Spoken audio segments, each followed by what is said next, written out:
Alors, pourquoi cette conférence sur les noms de lieux? Normalement, il aurait fallu l'appeler conférence sur la toponymie. J'aime pas trop les noms scientifiques, j'aime bien les noms simples, parce que, bon, au fil des années, j'ai trouvé qu'il y avait une dégradation et qu'il y avait une déformation sur certains noms.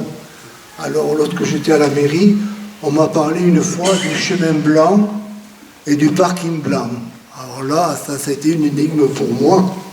Effectivement, c'était le parking blanc, c'était le parking de Saint-Éloi, qui à l'époque était revêtu avec le laitier de Marignac, et le chemin blanc, c'était le chemin de Salonguères, le chemin qui longe la Garonne. Alors on a une richesse de noms incroyable. Je n'en ai choisi qu'une partie ce soir, j'en ai choisi que 10, et les plus courants, pour essayer de vous faire comprendre leur origine. À la fin, on ne peut pas le présenter maintenant, Jean-Marc vous présentera tout le recensement des noms de lieux qu'on avait fait avec Roger Agasse, Marcel Dijuan et moi-même à la mairie de Fos. Et c'est fabuleux le nombre, on a essayé de voir, de recenser tous les noms de lieux. Noms de lieux qui ont tendance malheureusement à se perdre, mais ça sera un petit peu la discussion de la fin. Que fait-on de ce patrimoine de noms qui vont malheureusement disparaître? Alors, je vais commencer maintenant par vous parler un petit peu des origines de la toponymie.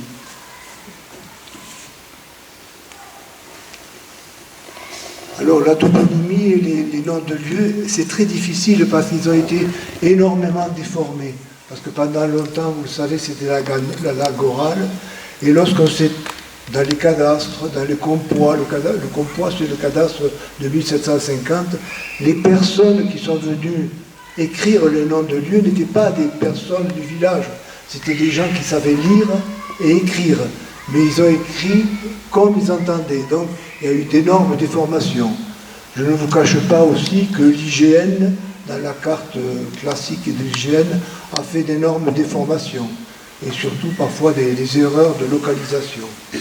Tout ça pour dire que c'est une science assez difficile, et donc ce soir je vous parlerai de ce dont je suis sûr. Voilà.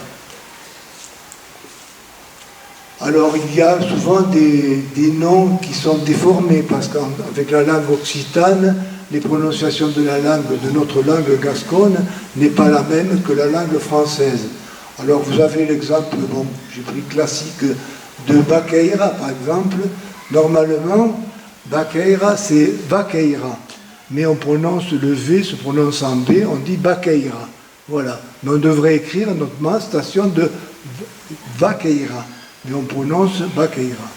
Alors, j'ai mis aussi Fos et Os. Alors là, beaucoup le savent, lorsque je suis dans le Val d'Aran, je ne dis pas que je suis de Fos. Je dis que je suis de Os, parce que les Aranais appellent Fos, Os.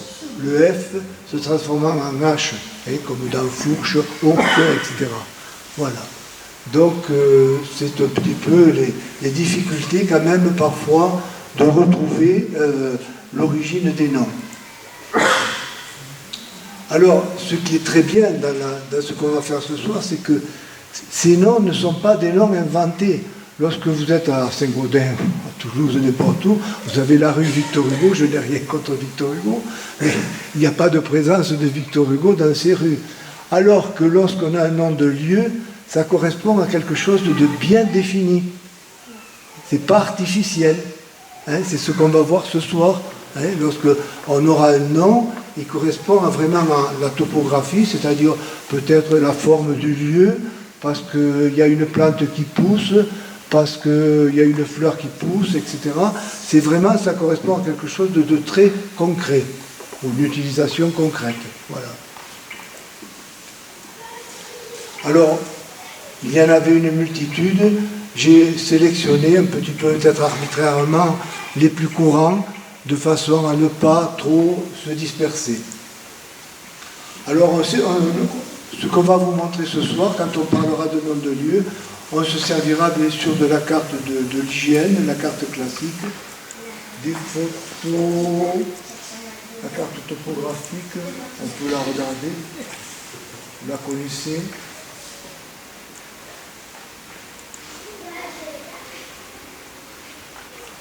Alors voilà, c'est la carte donc classique de Fos. Alors tout à l'heure, je vous disais qu'il y avait une erreur. Effectivement, regardez la chapelle Saint-Christo. Elle est pas du tout, elle est marquée là, au-dessus de ce qu'on appelle Kawarer, au-dessus du chemin des Kaossing, alors qu'elle est bien marquée sur le Puget, là. Jean-Marc, tu peux revenir sur les Spijos, enfin, voilà. Elle est là, voilà. Il y a également une autre erreur très importante, c'est la source de Koum, qui est là, ils ont marqué une source qui est juste au-dessus du village, alors que c'est la source de Koum, mais c'est bien plus haut. Et donc il y a des erreurs, et parfois des erreurs de nom aussi. Non, mais bon. Il faut dire, là aussi, c'est pareil, quand les gens de l'hygiène sont venus il y a très longtemps, ils ont interrogé les gens du visage, et ils ont traduit à leur façon les noms de lieux. Voilà. Les photographies aériennes actuelles, c'est les photographies que l'on retrouve sur Google Earth. Voilà. Voilà. Il y a eu une série aussi de photographies, elles sont intéressantes quand même. On ne va pas les voir ce soir, mais c'est les photographies aériennes de 1950. C'est l'hygiène qui avait fait des photographies aériennes qui sont prises de très haut, mais qui montrent malheureusement les mutations du village, notamment au niveau des cultures. Si vous les regardez, ces cartes, ces photographies, vous verrez tout encore l'activité agricole importante sur la vallée. C'est les cartes de 1950. Ah oui, les cartes les plus anciennes sont, vous en avez entendu parler, c'est les cartes Cassini. Mais honnêtement, on la montre là, elles ne nous apportent pas grand-chose, vous voyez. Elles sont très sommaires, voilà. C'est des cartes Cassini, je pense que c'est du XVIIIe siècle, voilà. Voilà. Et les photographies aériennes de Google Earth. Et après, bon, il y a le cadastre actuel, donc sur la commune de Fos, il y a 10 feuilles. On va vous donner un extrait de première feuille. Voilà. Mais elles ne nous apportent pas tellement d'indications parce qu'il y a peu de noms de lieux quand même. Elles sont incomplètes. Voilà.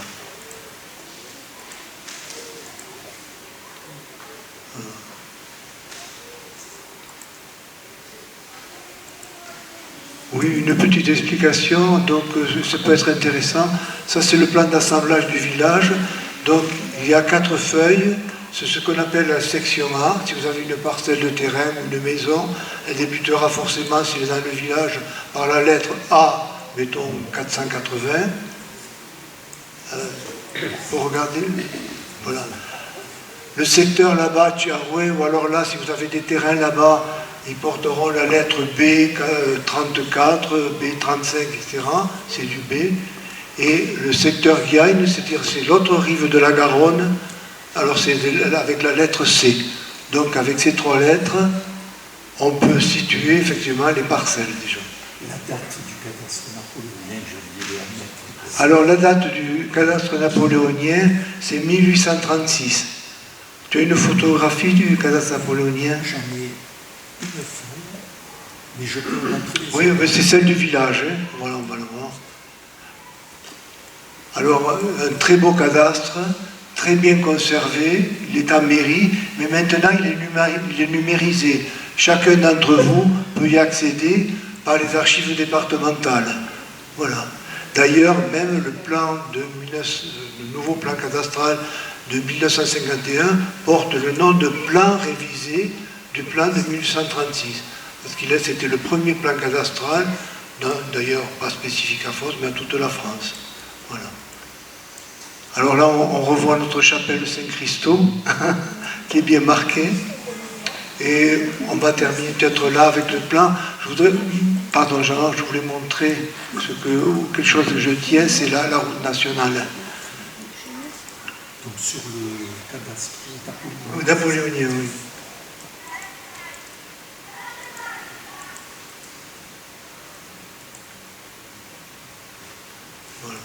est-ce que tu peux grossir, voilà.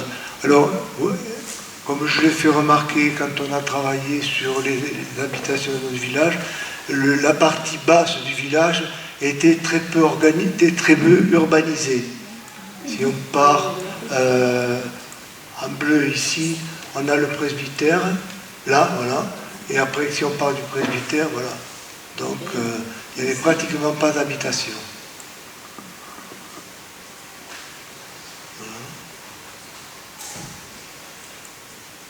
Et alors, une dernière ressource encore qu'on a trouvée. Alors ça, c'est M. Jacques Tessayre qui me l'a communiqué en je ne me rappelle plus, 1890. Il y a eu une exposition universelle. Et donc, M. Sacaz, qui était inspecteur d'académie, avait demandé à tous les instituteurs de dresser, comme pour certains, on leur avait demandé de dresser une monographie du village, là, de dresser un plan du village. Bon, le contenu ne nous a apporté aucune précision, si ce n'est que, alors Marcel, je le trouve bien, on a une énigme quand même, qu'on a retrouvée sur les recensements. Je n'en ai jamais entendu parler. Il a été dénommé, on a la carte de l'instituteur. Ils ont dénommé une partie du village qui commence depuis le chemin de Savielle jusqu'au Pont Neuf, quartier de l'Aiguille. On n'a jamais entendu parler de ce nom-là, et l'Aiguille, voilà. Et on le retrouve sur le plan, sur le recensement, parce que le recensement du village se fait que par quartier. On a retrouvé le quartier de Guiagne, du Gravier, du Pas de Moine, etc. Et puis à un moment donné, pour le recensement, il y a la partie quartier de l'Aiguille. C'est dommage, les anciens sont partis, mais on n'a jamais entendu parler de ce nom-là. Est-ce qu'il a été écrit par erreur une fois et qu'il a été répété? C'est mon hypothèse. Voilà. Alors c'était très intéressant parce que, une petite parenthèse, dans cette enquête, M. Sacaz a demandé aux instituteurs de chaque village de dresser une petite carte avec les noms de lieux, et deuxièmement, il leur donnait un texte écrit en français, c'est surprenant quand même, hein, alors qu'on combattait la langue occitane, il leur demandait d'écrire ce texte en français, de l'écrire dans l'idiome local. Voilà. Bon, c'est une petite parenthèse. Hein, voilà. Bon. Alors, le nom, le dernier recensement, mais celui-là il est trop dense pour l'aborder ce soir, avec tous les noms de lieux du village, voyez, et avec la carte correspondante.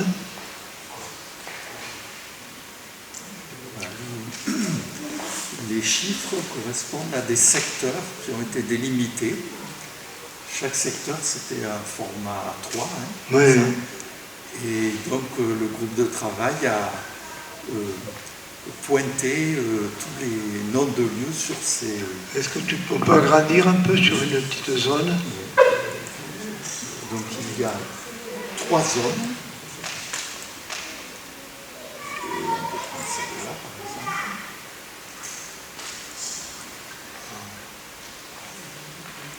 Alors, Thierry, on va aller sur la coste de Bilac. Voilà, un peu. Là, c'est bon. Voilà. Allez. Hop. Voilà.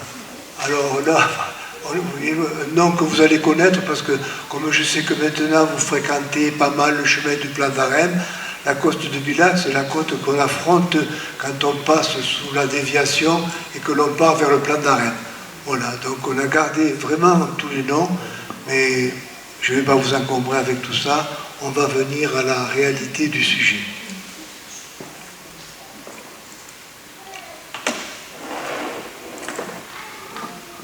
Alors donc, on va commencer ce soir par le nom le plus courant, Artigues. C'est un nom très très courant dans tous les villages du canton et même bien au-delà, même je me semble sur l'ensemble de la montagne pyrénéenne. L'Arctique, c'est la terre défrichée. On va vous en donner des exemples. Pourquoi ces Arctiques, de ma connaissance de l'histoire un petit peu des vallées pyrénéennes, à partir du Moyen-Âge, la population a été très très importante. Il a fallu gagner beaucoup de terres en défrichant d'importantes zones pour les pâturages, aussi pour les terres agricoles. Et là, vous voyez, c'est notre fameuse Arctique de Fos. On voit très bien, c'est une clairière, pour parler encore plus simplement, hein, c'est une clairière. On voit tout autour le bois et une partie qui a été déboisée. Et actuellement, l'Arctique sert de pâturage. Voilà. Voilà. On la resitue un petit peu. Voilà. Alors là, on voit bien ici la clairière. Hein. Voilà.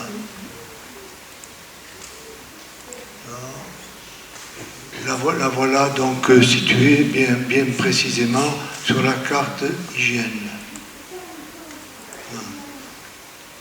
Alors bien sûr, il y a des Arctiques tout près de chez nous. Hein.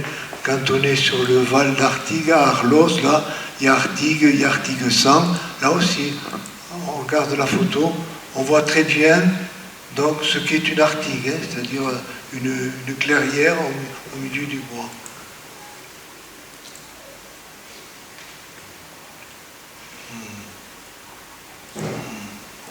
Mais pratiquement chaque village a son Artigue. Hein. L'Artigue Prat à Saint-Béat, je ne sais pas où elle est. Voilà. Artigue de Marignac. Voilà. Forcément, le même phénomène de défrichement pour gagner des terres a eu lieu dans tous les villages. Mais alors après, à Fos, on a toute une tas de déclinaisons des Artigues. On a Artiguebain, c'est l'endroit où est situé le barrage. Il y a les Artighaus. Je n'oublie encore, il y a plein de noms.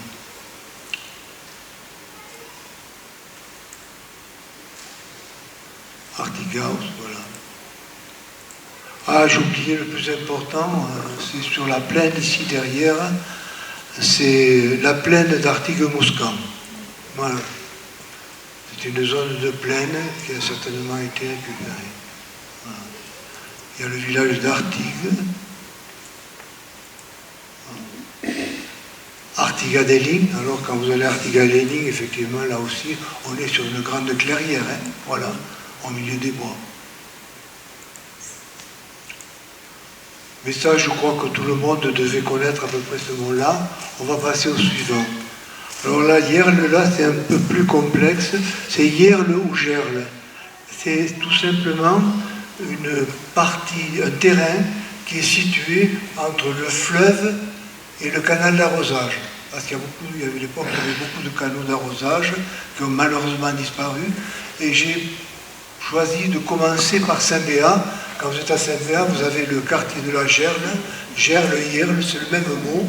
Alors on va bien regarder. À Saint-Béat. Voilà. Alors, tu remontes un petit peu. Non. Voilà, encore un peu, tu remontes un peu l'image. Oh, là, ça suffit. Voilà. Donc, à Saint-Béat, c'est le quartier de la Gerle, ici. Donc, le fleuve, et suit le canal d'arrosage. Voilà. Le petit canal que l'on voit à Saint-Béat. D'où le nom du quartier de la Gerle. Alors il y a des yerles aussi partout, hein, parce qu'il y avait des prairies, il fallait les arroser, donc il y avait un canal d'arrosage, et la partie tout simple comprise entre le fleuve et le canal d'arrosage, c'est la Yerle.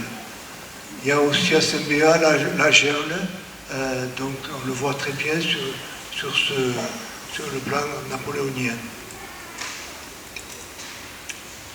Alors, on va revenir sur Fos.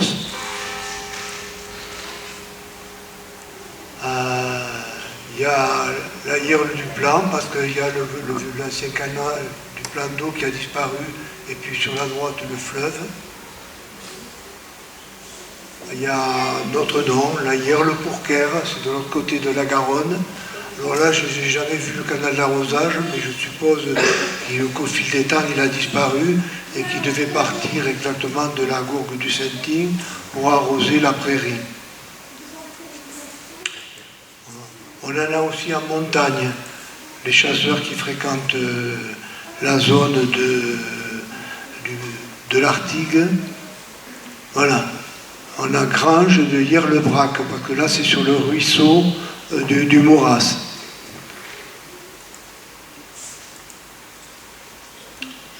Tu en as trouvé une autre? C'est le même. Yerle-Brac, ah oui, sur le plan cadastral, voilà.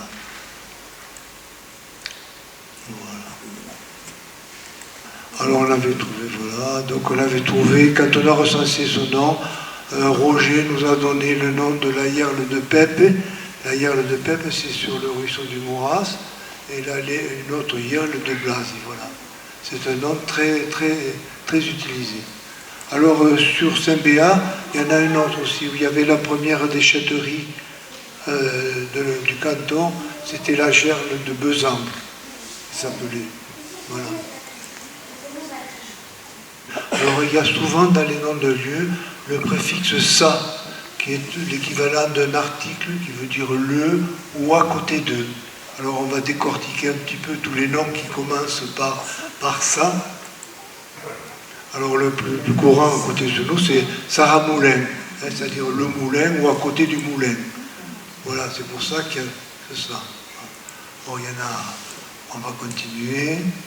Sage, alors la forêt de Sage, c'est la forêt qui est au-dessus de Sacobe, c'est-à-dire c'est la forêt sage, ça, la forêt de, enfin ça veut dire la forêt de hêtre, tout simplement, hein. Voilà.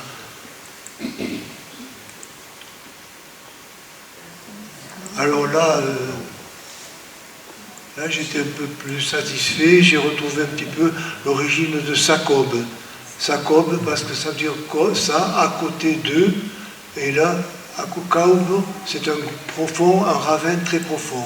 Effectivement, il y a le ravin très profond que l'on voit du ruisseau de Beus, qu'on appelle, et donc c'est Sacobe à côté du ravin profond. Alors on a dans le même secteur Sasplaïs, pour dire que c'est parce que c'est une partie plate, donc c'est la partie plate, on pourrait dire, hein, voilà, le Sa.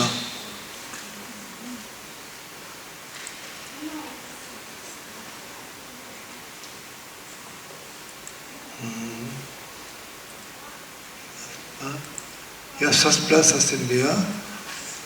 Ouais. Parce que, alors, on voit très bien ici, même si vous n'êtes pas habitué des cartes d'hygiène, Sasplace, on voit très bien à Saint-Béat, auprès du col de Couette, que c'est une partie plate parce que les courbes de niveau sont très écartées. On pourrait revenir peut-être pour Sasplace aussi, hein, quand on monte sur RHH, on y passe. Voilà. Sasplace, voilà. Bon, vous êtes quand même nombreux à fréquenter ce lieu, il est connu, effectivement, il y a un étang qui a tendance malheureusement à disparaître, et c'est une partie relativement plate dans cette zone montagneuse. Voilà. Donc. Alors, sans certitude aucune, je ferai la même explication pour... on va passer à Montcaubec.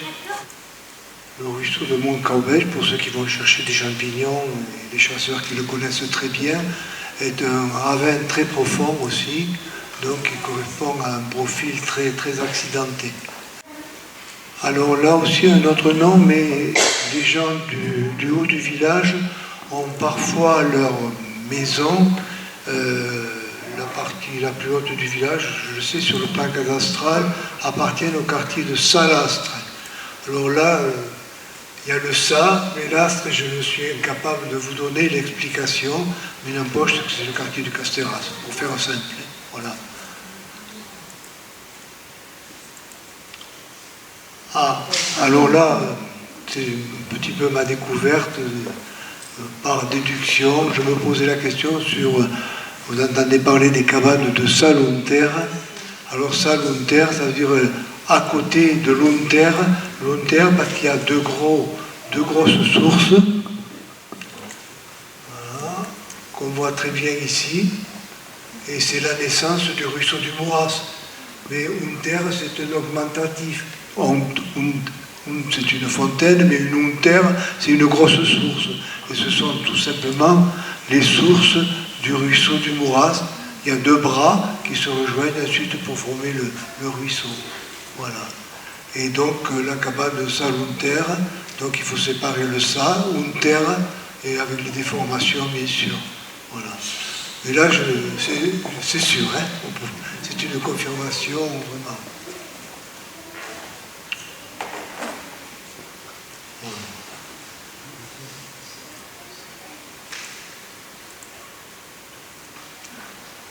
Sass-Claus, je n'ai pas d'explication, mais Sass-Claus c'est simplement un lieu-dit qui se trouve où actuellement a été implanté le giratoire de Fos, dans le quartier de Gien. Plus intéressant, le quartier de Saviel. On peut imaginer, je l'ai retrouvé sur la commune de l'Est, le quartier de Saviel. Je pense que là, ça veut dire à côté de la ville. C'est vrai que le quartier de Saviel est un peu à l'écart de la partie importante du village qui se trouvait sur les hauteurs. Voilà, quartier de Saviel.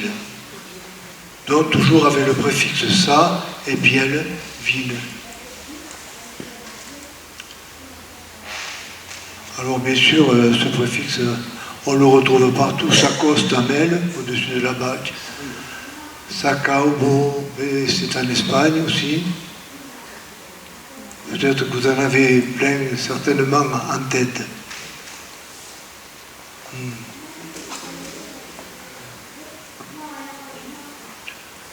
N'hésitez pas à poser des questions, et on restera sur le sujet, on ne dérivera pas, mais sur le nom, s'il y a quelque chose qui vous interroge, n'hésitez pas à apporter le nom. Alors là, pourquoi j'ai choisi le A et le Arouer?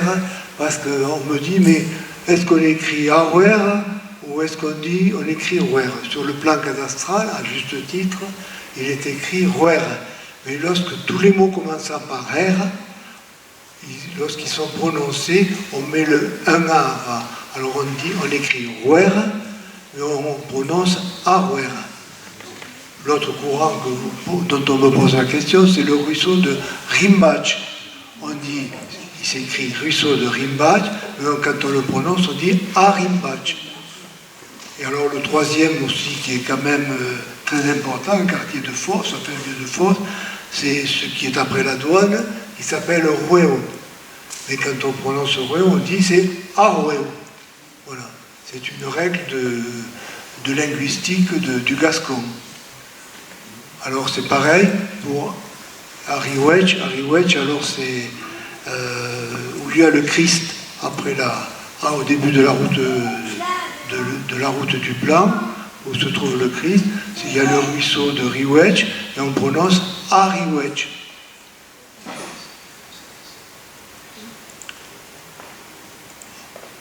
Alors, le classique encore, j'aurais dû commencer par là d'ailleurs, hein.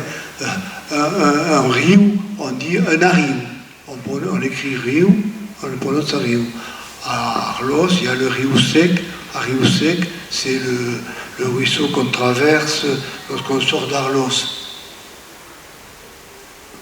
J'ai rien oublié. Oh, alors, le nom de Rouer, j'ai oublié de vous préciser que le nom de Rouer est très courant dans toute la vallée. Il y en a aussi pratiquement dans beaucoup de villages. C'est surtout le versant au soleil et où pousse le rouvre en latin qui est autre que le chêne. Voilà. Il y a la rouère de Binote, mais il y a une rouère à Chaume, il y en a partout des rouères. Voilà. Voilà, donc, ah oui, il y a un mot que connaissent les chasseurs, qui est un peu plus éloigné, qui est à gauche du chemin des Réchettes, c'est le secteur des Rachides, mais on va me tirer les oreilles, et bien sûr ils vont chasser aux arachides. Et donc le A vient toujours, voilà. Ah oui, donc vous voyez, on écrit source d'Erechid, mais on prononce Arachide. Voilà. Encore un nom très très courant, alors là, partout, il y en a partout, c'est Pujol, Pujolet, Pijos, Pijos, Pumorin. Alors, en fait, hier soir, quand je mettais au point un petit peu cette soirée, le Pijot, le Pujol, ça vient du latin podium, c'est-à-dire c'est une partie élevée et un petit peu plate. Alors on va commencer par le plus près de chez nous. On a d'abord ici le Pijot, où il y a le Christ. Après on a l'Espijos à côté parce qu'il y a deux petites montagnes. Après derrière chez nous, là derrière en montant sur le chemin des Réchettes, il y a le Pujaut. Voilà, donc et dessous il y a le Pujolet. Voilà. Il y a le nom, tout simplement, il y a aussi le nom Pujol, il y a le nom Pumorin, voilà. C'est un point haut avec une partie un petit peu plate. Pumorin, alors la tour du Cérial, certainement vous l'avez vu sur des cartes postales, s'appelle également tour de Pumorin. Parce que c'est vrai que c'est un petit promontoire quand même sur lequel elle est située. Et ensuite sur la montagne, sur la crête là qui nous sépare de l'Espagne, on a également le col de Pumorin.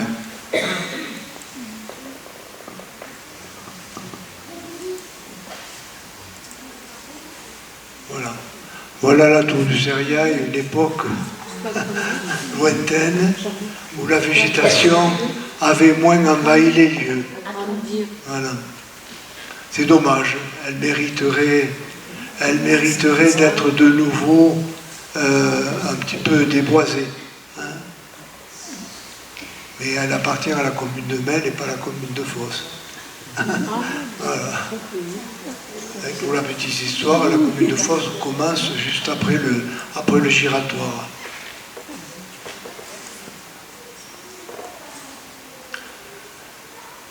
Est-ce que vous avez peut-être des noms en tête concernant Pujol, Pujolet, Pijot? J'en ai certainement oublié. Je ne sais pas sur Fos, mais sur d'autres communes.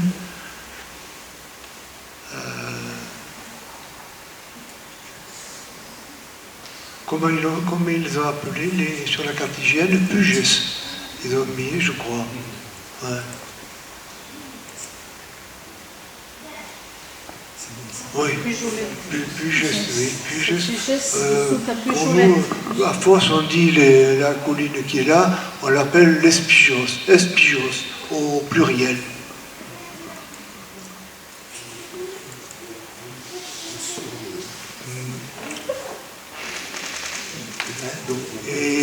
Et Pujos sur le plan cadastral, une parcelle de terrain qui est identifiée Pujos. Le Pujolet, c'est... Alors le Pujolet. Voilà, c'est là. Ouais. Il a été, à mon avis, Lyon.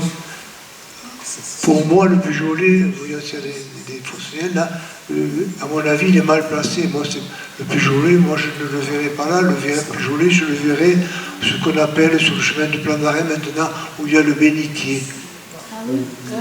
Parce que c'est là le Pujolet. Christian, il n'y en a personne qui peut me préciser. Ils l'ont placé là. Par contre, le Pujol, on le voit très bien en montant sur le chemin des Réchettes, quand on commence à monter. Et c'est vraiment bien une plateforme quand même assez vaste. Hein, on le voit. Voilà. On voit l'opposition entre Pujolet qui est un diminutif et Pujol qui est un augmentatif. Voilà, oui, exactement. Ah oui, tout à l'heure, quelqu'un me posait, alors un autre mot fréquent, c'est berre. Berre, c'est l'Orne, c'est le Vergne, c'est l'Aulne en français. Et alors, donc, on a ici donc, un quartier déjà qui a été répertorié, c'est le quartier du Bernège, qui commence après la place du Barjac. Et effectivement, parce que toute la zone est maintenant, alors, c'est très intense, les prairies ont disparu, et l'Aulne a repoussé d'une façon très intense, donc c'est le quartier du Bernège. qu'on retrouve là aussi dans beaucoup de villages. Après, en montant à l'Artigue, on a bien sûr la célèbre Haute des Berres. Après, sur Fosse encore, en face, une des granges du Plan, lorsqu'on aborde le Petit Bois qui est près de la Garonne, on a aussi le Bernissa, c'est-à-dire lieu planté de berre, c'est-à-dire lieu planté d'aulne. Je crois que c'est les trois noms les plus courants. Bon, vous aurez l'explication surtout sur Bernetch. Ah oui, et ensuite le terminus donc, du chemin qui démarre au Marjaz, à 4 des Bernetch, le haut du Bernetch. Donc, bien sûr, j'ai choisi ce soir des noms, je ne suis pas spécialiste de toponymie, je n'ai pas fait d'études scientifiques là-dessus, donc j'ai choisi les noms donc, qui étaient un peu les plus faciles, les plus courants, et aussi pour vous, les plus faciles à comprendre. La Hount, donc, c'est la source. Alors, les noms avec Hount ne manquent pas. Tout à l'heure, on a vu la Hounterre, Salunterre, la grosse source. On a le Huntau. Huntau, c'est tout simplement un endroit que vous connaissez aussi, c'est où se trouve actuellement la centrale hydroélectrique. Parce on ne la voit plus beaucoup, mais il y a une source qui est d'ailleurs captée et qui va se jeter à la Garonne, ou qui se jetait à la Garonne avant. Voilà. Huntau.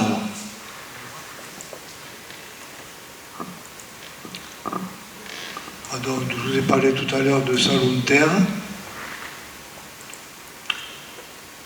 On a la Huntique, c'est une petite source qui se trouve sur le chemin du plan d'eau, sur le long de la piste cyclable maintenant. À un moment donné, à proximité de la ferme du plan d'eau, il y a une source qui s'appelle la Huntique et qui alimente d'ailleurs encore ce qu'on appelle la ferme du plan d'eau.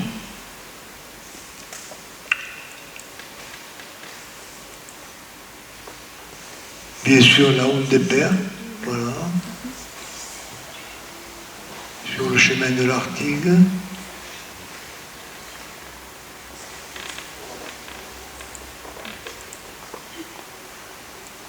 Alors, des berres, des aulnes, vous en avez beaucoup, hein, vous ne risquez pas d'en louper. Maintenant, lorsque vous promenez après la fontaine de santé, ils sont en croissance exponentielle.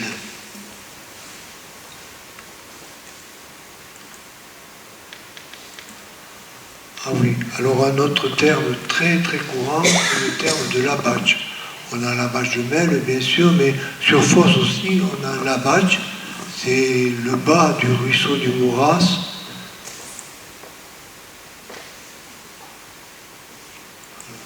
Donc le terme l'abatch, c'est une partie lorsque le ruisseau qui dévale de la montagne arrive pratiquement au bas, pour se jeter, bon, ici sur la Garonne, mais sur un autre ruisseau, sa partie est très encaissée. Hein, et donc c'est pour ça qu'il y a ce terme de l'abatch.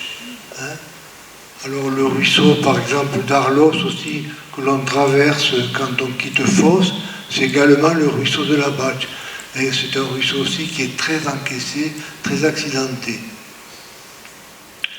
Lorsqu'on est à la bâche de Melle, dans le village, mais le ruisseau en bas est un ruisseau avec un profil très encaissé.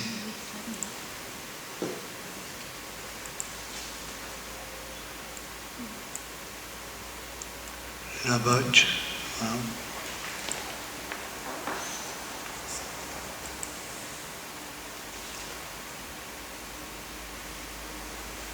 Alors ça, c'est la bâche près de l'Est. Voilà. Bien sûr. Tu vois, on montre celui d'Arlos peut-être, c'est intéressant parce que...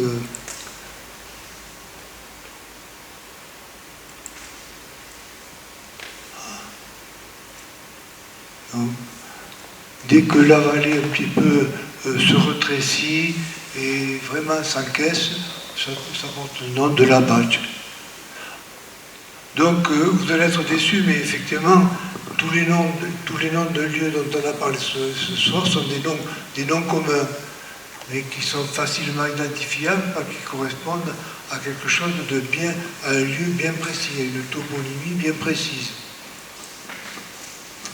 Il y a la bâche aussi, hein, mais il y en a partout. Hein, tu as choisi celui de Caso de la Rousse. Hein.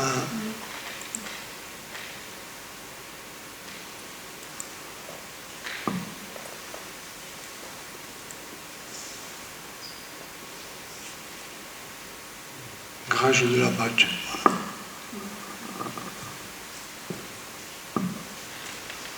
Voilà, donc je vous ai donné un petit aperçu donc, de tous ces noms de lieux. Je ne peux pas résister à la tentation de vous montrer encore une nouvelle fois l'ensemble de tous les noms de lieux. Vos, voilà, on va en prendre... On a 200... Combien, Jean-Marc? 260. 260 noms de lieux. Allez, je fais défiler, puis au hasard. Stop. Allez. Ou elle est là, flambeau Allez, au hasard. choisissez. Au hasard, tu as dit. Allez. La source de Comte de Rose.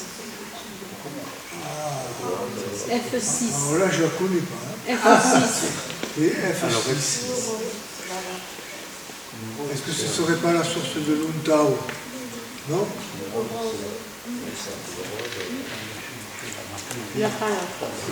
C'est donc T'arrêtes avec Le rose, c'est quand on commence à aborder la montée vers les recherches. Eh oui. C'est bien ça. Voilà. Alors, on pourrait faire un quiz. Hein. La cime de Rose.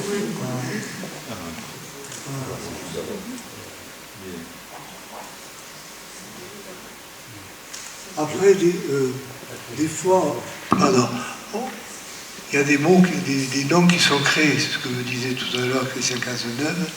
Il y a des noms qui sont créés. Par exemple, on a intitulé le fameux bénitier dont on ne connaît pas l'origine en allant sur le chemin du Plan d'Arène. J'ai encore employé le mot bénitier, mais bon, c'est un nom tout à fait récent. Et donc, donné dans les 20 dernières années à ce lieu.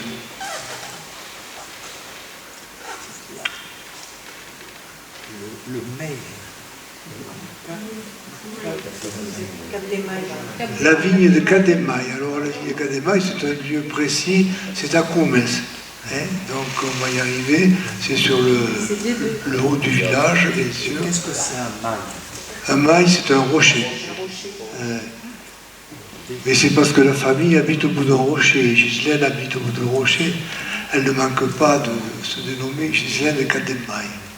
Et ça, c'est la vigne qui est dans le haut du village.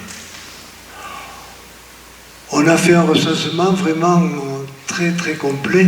On ne servit pas, on ne sait pas quoi. Qu'est-ce qu'il addeviendra, hein? Mais bon, tu as repéré le...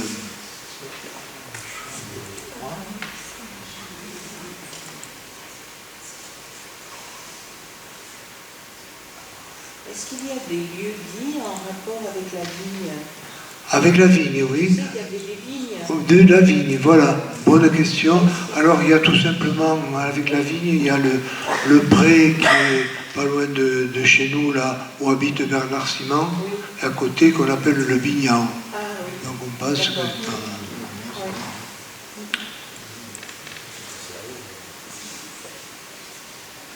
Alors, pour les chasseurs aussi, là, j'ai découvert, on l'a vu tout à l'heure sur la carte, il y avait des fois le nom des plantes qui poussent. Vous allez souvent à Bidaoubous. Bidaoubous, c'est la bidaou, c'est la clématite. Voilà, parce que c'est un lieu où pousse la clématite. Et pour vous, c'est Bidaoubous, voilà. Voilà, donc je remercie chaleureusement Jean-Marc, parce que c'est lui qui a fait tout le travail de cartographie et de mise en place, et qui surtout, j'en profite, s'occupe de ce site qui est très complet. Je vous engage dans vos soirées d'hiver, lorsque vous abandonnerez la télévision et vous reviendrez vers Fos, de regarder le site Fos de l'avenue Passé, où vous retrouverez tous les éléments dont je vous ai parlé tout à l'heure. Voilà. Alors, la grande question, c'est quand même un patrimoine, tous ces noms. Que vont-ils devenir au fil du temps avec la disparition, malheureusement maintenant imminente, de l'activité agricole? Les quelques-uns qui encore sauvent la marque, les noms, c'est les chasseurs, qui quand même utilisent encore pas mal de tous ces noms. Et je le disais, je les remercie parce que je suis un petit peu déçu quand je me promène sur la commune de Melle, je vois des panneaux 10 sur une plaque métallique, 12, 15, etc. Alors c'est tout simplement, mais les chasseurs connaissent ça, les numéros de poste. Je pense que les anciens de Melle n'avaient pas. Comment? Il y a des P. Ah oui, c'est limité quand même. Il y en a 3, oui. Il y en a 3. Enfin, bon, c'est limité. Pour le moment, il n'y a pas de plaque métallique indiquant les rendez-vous pour les lieux de chasse.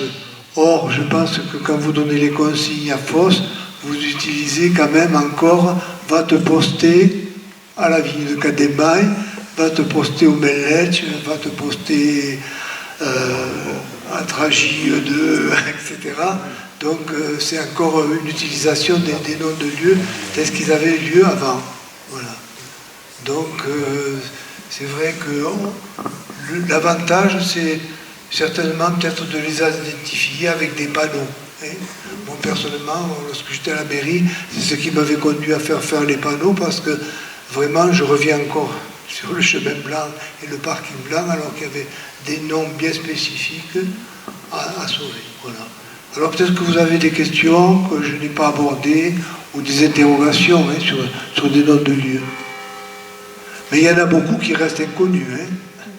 Ça, je peux pas. Si je pars déjà le Magérenc, je suis capable de vous dire pourquoi le Magérenc. Hein. Le Marjat, incapable. Cap de Vielle, oui, c'est le haut du village. Le Pas de Moine, puisqu'il y avait une église et un presbytère, un lieu de culte. Il y a des lieux qui parlent, mais d'autres pour lesquels on n'a aucune explication. Voilà. Comment? Le Caussade, c'est la Caussade à montagne, c'est le chemin, c'est le chemin. Kawarer, Kawad, c'est des noms de chemin. Hein, voilà. Mais par contre, ce que je ne comprends pas, sur le plan cadastral encore, le quartier où habite après la Vierge, où habitent Ginette, Soucasse, Roger Agasse, etc., s'appelle Carrère-Biel. Ça voudrait dire la vieille route. Or, pour moi, je ne comprends pas la vieille route, ce serait je pense à cause de ça, ça serait le Caussin. Oui. Et pourquoi ce quartier s'appelle Carrère-Biel? Je vais vous dire plus. Voilà. Et le céréal? Le céréal, là, donc, on a l'hypothèse de ton papa, hein, donc, au moment de l'invasion des morts, de caravansérail, donc, étape, campement, voilà. Mais c'est vrai que ça reste inconnu. C'est certainement la première voie de communication lors de la Garonne. Le premier chemin, c'est certainement. Le grand chemin de communication quand même, là j'ai trouvé un document il n'y a pas longtemps, le chemin de communication c'était celui qui passait sur l'autre rive de la Garonne et vers maintenant le plan d'Arène et ce qui est la piste cyclable, à tel point que le pont de Fosse avait été endommagé et les communes avoisinantes n'avaient pas voulu contribuer au paiement du pont de Fosse parce qu'en fait il ne desservait que la commune de Fosse, parce que tout le trafic se faisait par l'autre rive de la Garonne. On évitait au maximum les ponts, parce que souvent ils étaient démolis par les crues, et donc on restait sur un côté de la... C'est vrai que le cas, autant on a pu trouver, donc vous le retrouverez sur le panneau de la chapelle du Batane, le quartier de Yaïne, là c'est bien identifié. C'est le quartier Guyenne, c'est une formation de Guyenne. parce qu'une ordonnance de Louis XIII avait séparé les provinces par la limite du fleuve. Ce qui se trouvait d'un côté, c'était la Guyenne, et de l'autre, c'était le Languedoc. Donc, comme on l'a écrit sur le panneau, à Saint-Béat, lorsque vous êtes de l'autre côté, que vous sortez de Saint-Béat, c'est le quartier de Langlade, parce que c'était déjà le Languedoc. Et à Fos, c'était quand même un point important, parce que, j'ai oublié de le dire à la fête du Gravier, lorsque vous passez sur le petit chemin qui va vers le chemin d'Arnay, puisque c'est son nom, et il y a un gros bâtiment là, c'était le bâtiment de l'octroi, où les gens payaient un droit en changeant de province. Voilà, voilà le panneau qu'on a fait réaliser. Donc, la municipalité ayant rénové la chapelle, il y a eu une inauguration, et c'est ce texte qui a été lu par Madame Traillet, voilà. Et on a ajouté alors maintenant avec les QR codes en anglais et en espagnol. Je voulais poser deux questions. Ah, merci. Moi, ça fait des années que ça me travaille. Où se trouve le chemin pour aller derrière chez nous, au fond, à la montagne, pour aller à Berks? Pour aller à Berks, où c'est qu'il y a le coup d'eau? Là où la prise d'eau. Oui. C'est à Berks. Lorsque le canal a été créé, il y a une passerelle qui franchit le canal pour établir donc un passage vers Berks. Mais il était le passage à voilà. Par contre, alors là, ça j'étais à la mairie, au moment de la création de la déviation, ils ont refusé absolument de nous faire un passage. Bon, il y a le passage des conduites d'eau et du canal, du ruisseau qui passe, c'est un passage souterrain, mais il n'y a pas de passage piéton. Voilà. Bon, Et tout à l'heure, tu as parlé de la tour du céréal. Oui. Elle est à Melle, donc. Elle est à Melle, oui. Est-ce que tu as d'autres informations concernant sa construction? Est-ce qu'elle a un nom? On l'appelle Tour de Puy-Morin. Il y a un document important qui a été réalisé par Saramon sur sur ces tours, qui sont controversées parce qu'elles ont été souvent appelées tours à signaux. Oui, il y a d'autres historiens qui prétendent que ce ne sont pas des tours à signaux. Les dernières études menées, voilà, que ce n'est pas des tours à signaux. Mais la tour du Cériaille, à un moment donné, je sais que M. Rigoni était sur le plan de la restaurer, il avait eu les crédits, et puis après il avait abandonné parce que simplement il y avait une maîtrise d'œuvre importante, et les maîtrises d'œuvre ne sont pas financées pour les communes, par exemple. Les travaux eux-mêmes sont financés, les maîtrises d'œuvre, donc c'est resté à suspens. Et on sait ce qu'il y a à l'intérieur? Non, elles sont toutes décrites par leur auteur, par leur description. Il y a celle de Fos. Il y en a une à Marignac aussi. À Marignac, il y en a une à l'Est. Oui. C'est ça, montant à la côte de Dieu. Et il y en a vers le Voisin. Oui, ce serait des habitations, des petits seigneurs qui habitaient à l'époque dans ces tours-là. Effectivement, ce ne seraient pas des tours à signaux. Et ouais, mais à l'époque, tu sais, c'était assez vétuste quand même au Moyen-Âge. Donc. Comme je ne suis pas historien, bon, c'est ce que nous avait dit l'archéologue. Sur la tour du Castéral, j'ai trouvé un document assez intéressant. C'était avant Louis XIII. Donc, comme tu le dis, tu parles de tous les petits seigneurs avec leurs châteaux, etc. Et le roi de France, pour asseoir vraiment son pouvoir et, disons, mettre à bas tous ces petits potentats locaux, a fait détruire beaucoup de petits châteaux ou beaucoup de petites tours. Et je me demande si ce n'est pas le cas de la tour du Castéras. Voilà. Donc, mais c'est pas dans toute la France. Hein. Voilà. Un petit peu pour détruire leur pouvoir, quoi. Le pouvoir local. Et malheureusement, à cette époque, il n'y avait que des cris. Donc, il ne nous reste rien. Ces châteaux, c'était des maisons fortes, que des châteaux forts. Ouais. Les noms de lieux, je ne sais pas, ce qu'on pourrait faire, c'est quand même peut-être multiplier des petits panneaux, pas trop chers, pour le marquer. Je pense par exemple tout simplement à la Coste de Bilac, que tout le monde utilise maintenant puisque le lieu est plus fréquenté avec la piste cyclable. Voilà. Bilac, c'est un nom de famille. Ah, oui, alors là j'ai oublié de le préciser, des fois il y a des lieux-dits qui portent le nom du propriétaire voisin. Hein, voilà. C'est le cas aussi malheureux de ce lieu qui nous est si cher, la fontaine de Bernard Marquez.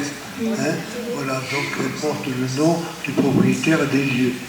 Et vice-versa, si on écoute la dernière conférence, c'était les gens, plutôt les gens qui portaient le nom du lieu.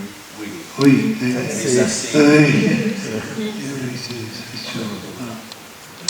Mais enfin, il y a quand même des noms de lieux quand même qu'il faudrait qu'ils restent, quoi, absolument. Hein, voilà. Les Tourasses, par exemple, le Causing, etc., autour du village. Ariouetch, le Christ d'Ariouetch, par exemple.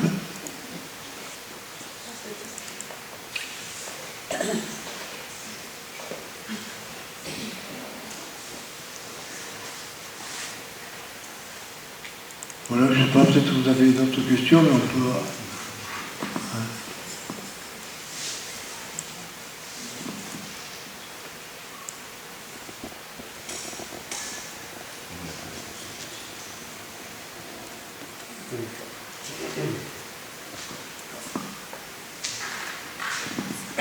Voilà, bon, mais si vous n'avez pas d'autres questions, je vous remercie. Et encore votre présence est un grand encouragement pour nous. Merci.